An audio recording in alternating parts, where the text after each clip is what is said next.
જાગૃતિ રસોઈમાં તમારું સ્વાગત છે। આજે હું સૂકા મરચાંની પલાળેલા મેં ગરમ પાણીમાં 10 મિનિટ પલાળી રાખ્યા હતા સૂકા મરચાંની ચટણી બનાવું છું। અને એમાં લસણ છે, આ લીલા મરચાંની એક લીલું મરચું લીધું છે, એની કટકી છે, આ શેકેલું જીરું લીધું છે, અને આ મીઠું, આ આદુનો એક કટકો, અને આ ધાણા પાવડર। હવે આ મરચાં નાખું છું અંદર,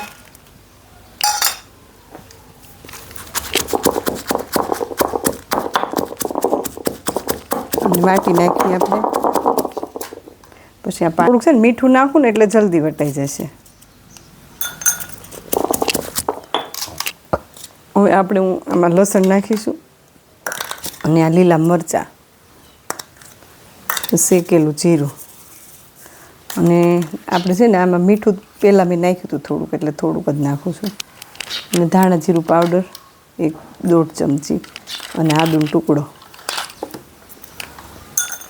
અને સેજ અમથું પાણી નાખવું, 2 ચમચી જેટલું તે।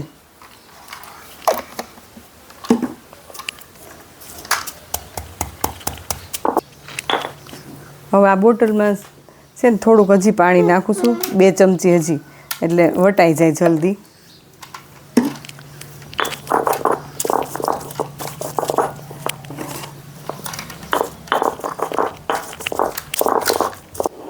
હવે આ ચટણી વટાઈ ગઈ મારે, અને તમને એમ થશે કે આખી પાકી, પણ આવી જ ચટણી મારે અમે ખાઈએ। હાવ બહુ તો ઓલા મિક્સરમાં કરવી જ ને, પણ આમાં ખાણીમાં અમને આવી જ ચટણી ભાવે।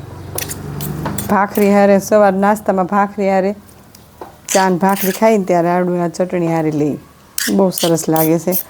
અને તમારે મરચાં અગાઉ પલાળો હોય તો અડધો કલાક અગાઉ પલાળી દેવા। મેં 10 જ મિનિટ પલાળ્યા હતા, થોડીક વાર લાગી વાટતા, પણ સરસ વટાઈ ગયા તરત। તમે અડધો કલાક પહેલાં પલાળી દેજો।